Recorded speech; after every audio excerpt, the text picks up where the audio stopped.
am I going to teach the word kowtow? Oh, hi. Didn't see you guys there. How long were you watching me for? I was just sitting here clicking my pen, thinking, how am I going to teach this word kowtow? Do you like to just click your pen sometimes when you're thinking? Does that annoy you? I think it gets on some people's nerves if they hear clicking pens. What gets on your nerves? If something gets on your nerves, it just means it annoys you.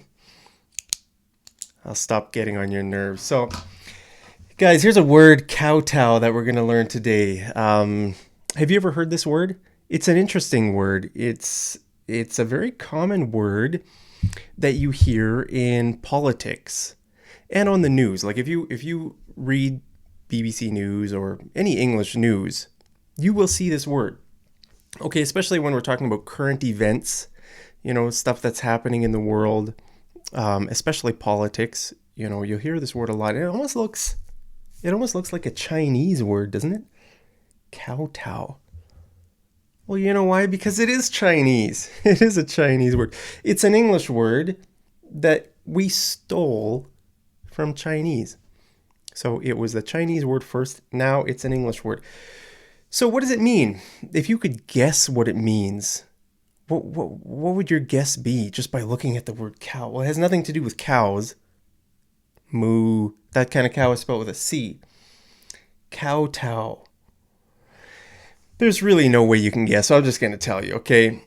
It means basically to kneel and touch the ground with your forehead in worship or submission as part of Chinese custom. So if you go to China, now this happens today. It still happens. I think it was more commonly practiced in the olden days. So for example, here's a picture, right, of a Chinese guy. I don't know, maybe that's his boss or maybe that's some leader, and this person here is bowing down with their forehead like on the ground, right? I guess I couldn't do it with my cap. my cap would prevent my forehead from touching the ground. But it's why? What's for what reason? Well, it's to show submission. Right. Now, it's part of Chinese culture. It still happens to this day. I know it happens. I don't think it happens as much. It's probably seen as more of like an outdated custom, but I know it still happens. When I was living in China, I read about it happening where, some bosses would make their employees, like every day when the employees come to work, have to bow down. Whoops. My cap, the brim of my cap just bumped the microphone. This part of the cap is called the brim, the brim or the visor. Like sometimes hats, brim, visor. I'm just trying to think. Like on a hat like this, like a baseball cap, you can call this a hat or a cap. Okay, this part of the cap is called the visor. The visor, but the brim means like the edge. The edge. Just like if you're drinking coffee out of your mug, the edge of the mug is the brim. Okay, so the brim of my hat just bumped my microphone. But yeah, even if you go to China today, like I remember reading about, I don't think I ever saw this happening when I lived in China, but the culture is this way there, and it's not just in China, it's in other countries around that area as well. I remember watching a video of the king of Thailand getting married. I think I can't remember. That was a few years ago. I watched some video on YouTube, I think. So this is the woman I guess he was getting married to, and she was like kind of on the ground. I'm losing my voice already, guys. Try to power through for the rest of this video. It'll probably be another 15 minutes or 20 minutes, depending on how much I ramble. If I lose my voice, maybe I can just sit here and keep clicking my pen for a while. But so she was kind of just on the ground like this, obviously in a lower position, like bowing down to the king for some purpose. And what is the purpose? Well, the purpose is to show like submission or worship, or I don't know, that kind of behavior, right? That's called kowtowing. Okay, kowtowing. So to kowtow means to submit or to kind of show weakness. Now, I said this word is commonly used in politics. So, if you talk about some political leader kowtowing to someone, it's not a good it's not a good meaning. Okay, so if you say someone is kowtowing to someone, it's almost like you're insulting that person. Let me see if I have an example here. So Joe Biden is kowtowing to the Chinese. You might hear an example like this in the news, right? Here's some politician talking on some political talk show. He might say a sentence like this, like Joe Biden is kowtowing to the Chinese. So what does this mean? Well, this means that Joe Biden is basically submitting to the Chinese, or like showing weakness to the Chinese. Now, if you hear someone say this like on a talk show, what they would be doing is they're criticizing Joe Biden. They're saying he's a weak leader, right? Or any leader, could be whatever, Justin Trudeau, and anybody you want, right? Politicians, they're always talking about, or like talk shows. Do you ever watch talk shows? I never really watch talk shows, but sometimes on YouTube I'll listen to the news, or I'll watch some show, right? And so you hear this word, kowtowing, right? It's always used in a bad way. It's never used in a good way. So when you hear someone talk about someone kowtowing, they're trying to criticize that person. Like the person who would say this they wouldn't like Joe Biden. They would think he's a weak leader, he's a bad leader, right? If you say this, if you want to disrespect, or if you want to like criticize, your leader for being weak, you could say this. Oh, he's kowtowing, or she's kowtowing to, someone, right?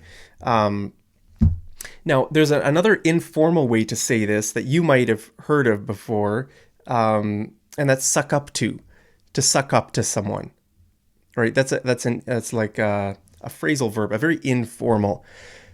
You don't use this in a formal situation, but it's the same idea, right? It's where you're doing something or saying something to someone to try to win their favor, or to win their approval, or to win their forgiveness, or something like that, right? So, you could say, Jamie is always sucking up to her teacher to try to get good grades, right? So in this situation, Jamie is trying to get good grades from the teacher. So maybe Jamie will show up to class and say, "Oh, you look so handsome, teacher," or like, "I love your shirt," or if you were trying to suck up to me, you could say, "Hey, Mark, you're so good looking. I love your hat. You're awesome, Mark." You could leave some of those comments down in the comments. You could suck up to me, right? So it's just kind of, it means to try to be nice to someone, to maybe get something from them, right? So now there's another word that's very similar. Like all these words kind of have the same meaning, right? Kowtow, suck up to, grovel. Okay, grovel. To lie or crawl on the ground. Guys, I'm struggling here. Gotta take a swig of water. Okay. Stop it. Okay, to lie or crawl on the ground with your face downward. Okay, so, if you're kind of like the king of Thailand, that picture with the woman, like kind of on the ground like that. So that's what kind of the physical position means, to be on the ground. But in reality, this is what it means: to act in a submissive way in order to gain someone's favor.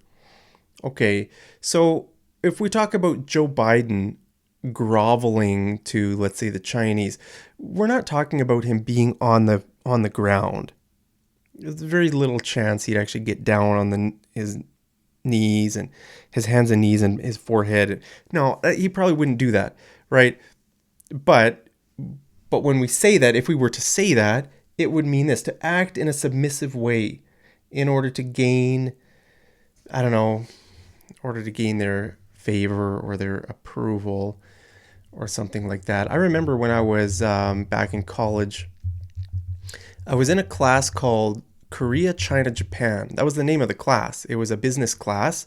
It was just focused on 3 countries: Korea, China, Japan, and the business culture there, business relations with those countries. And I remember the professor talking about how Obama. Remember when Obama went to meet the Emperor of Japan, I think it was, or I can't remember exactly the details, but Obama like bowed all the way down, like that, and apparently it was a mistake. So this guy, my professor, had lived in Japan for, I think, most of his life, or what, he knew Japanese fluently, and he was very familiar with Japanese culture. And basically he was saying it was a mistake for Obama to the comment he made was like, that's how like a gardener or like some servant would I can't remember the details. I should have thought about how that situation was before I used that. But basically the example was that Obama was kowtowing to, I think it was the Emperor of Japan that he met or something like that. And it's just a comment because Obama went all the way down, like really bent all the, like far down. It wasn't just like a slight bow. It was like a like all the way kind of down bow. And so anyway, so grovel, right? It's has kind of that same meaning. Grovel, kowtow, the same thing. So, here's an example sentence. He made a groveling apology to his girlfriend. Okay, so he made a groveling apology. So what that means, like, maybe like, oh, I'm so sorry. I didn't know. Please forgive me. Like, what can I do to make it right? It's almost like you're begging. In this case, the boyfriend is kind of begging his girlfriend for, like, please don't be mad at me. Like, I tried so hard. That kind of attitude, like kind of like grovel. That's what it means to kind of to grovel. Okay. But we can also use it like for other things, like maybe your pet, right? So my dog has been groveling all day because I scolded him for eating my shoes. Okay, sometimes dogs are smart. They know when they've done something bad, right? So sometimes a dog, like if you come home from work and the dog has eaten your couch, taken some bites out of your couch or something like that, then you go try to find the dog, and the dog will be like hiding in the corner because he knows he's done something wrong, right? So that's kind of what it means to grovel. But anyway, so those 3 words are what I wanted to teach you. Kowtow, suck up to, which is a much more common, casual word that you hear in just part of normal speech. Kowtow and grovel are a little bit more like, you'd hear them more in like, like I said, like on the news, for example. If you watch the news and you read about politics and stuff like that, you'll hear these words. Now, remember a few years ago, I made a video about Hofstede's cultural dimensions. If you haven't seen that video, I'll post it up here somewhere at the end of this video so you can go watch it. But basically, there's a guy, a Dutch psychologist, I think is who he is. This is the guy here. His name is Geert Hofstede. Geert, I don't know how to pronounce that word. Geert Hofstede. Okay, so he came up with some ways to measure differences in culture. Okay, so cultures are different all around the world, right? Chinese culture, Canadian culture, Indian culture. Like, how do we measure? How do we compare them? Like, what kind of like, what system should we use to compare the cultures? Well, anyway, so one of the ways one of the dimensions is what they're called. If you want to know more about this, you can just Google Hofstede's cultural dimensions, and you'll see I think there are 6 cultural dimensions. So 6 ways to kind of compare culture, and one of those ways is power distance. Okay, so power distance, if a country is really high on the power distance scale, there would be a lot of kowtowing. It means like the culture is really, really values or accepts that. So China would be an example of a country that has a very high power distance. There's a lot of distance between a boss and his employees, for example, or a teacher and the students. There's a huge power distance. Whereas a country like Canada, or most European countries like Sweden or Norway or whatever, the power distance is very low, right? So it's very common here in Canada to call your boss by their first name, right? So if let's say your boss's name was Mike, you go to work and say, "Hey Mike, how's it going?" It's very common, whereas in a country like China, that probably wouldn't happen. You probably, ni hao. I don't know what they say. Ni hao ma, xi xi. You wouldn't call him Mike. You wouldn't say, "Hey Mike." You'd be like, kind of like, you have to respect them because they have the power. So, I don't know. Like, we just don't really have that here. That's not really part of our culture. Like, if you go to a wedding here in Canada, guys, I started clicking my pen again. It's a habit. I'll try to kick the habit. If you want to get rid of a habit, you can say, "I need to kick the habit." Okay, so if you were to go to a wedding here in Canada, you would not see the bride kowtowing to her husband. My stomach is growling. It means it's time to eat. Better wrap up this video. I think I've only got one more slide and then I'll go make some food. So I'm excited about that. Smash like if you want me to eat and stay alive. Smash dislike if you want me to die. You smashed dislike, didn't you? Well, that means you're going to have to put up with a few more pen clicks. So, yeah, if you were to go to a wedding here in Canada, you wouldn't see the wife or the bride, on the ground, like kowtowing to her husband, the groom. Right, the man is called the groom, the woman is called the bride and groom. You wouldn't see that.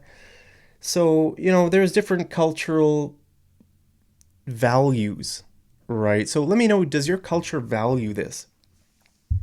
And do people in your culture kowtow?